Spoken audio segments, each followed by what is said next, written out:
Investors today seemingly looking past impeachment concerns and focusing instead on trade. Allow me to explain.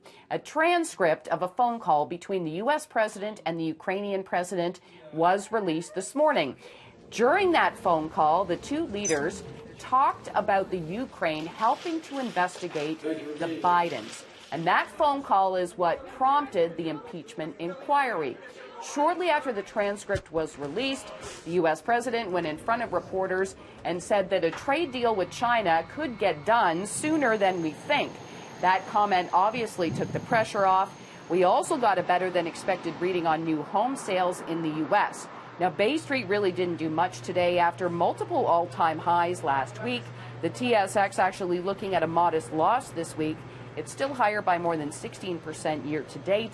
We did see the U.S. dollar gain strength today, so that drove down the price for gold. Providing a lift to the Dow today, shares in Nike, which did hit an all-time high. And here's why.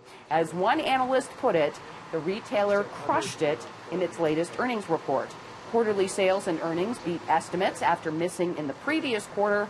And it also seems that Nike managed to dodge any trade war issues. That's a concern that we have heard from a number of U.S. companies. Nike also getting a boost from the Women's World Cup, outfitting 14 of the tournament's 24 teams.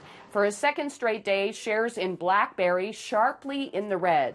The stock dropped by about 5%, so it's still close to a 7-year low. And this is still connected to disappointing earnings released yesterday, followed today by a downgrade at MKM Partners. Some other analysts maintain the stock. Now, Prem Watsa, who is seen as Canada's Warren Buffett, he's also the head of Fairfax Financial, lost about $120 million Canadian in his top 5 listed Canadian investments yesterday. And that, of course, includes BlackBerry. And the Federal Trade Commission in the U.S. is filing a lawsuit against Match.com, alleging the company unfairly exposed consumers to the risk of fraud. The suit also alleges the company used deceptive and unfair practices to trick members into purchasing paid subscriptions. In a statement, the company says it will vigorously defend itself in court.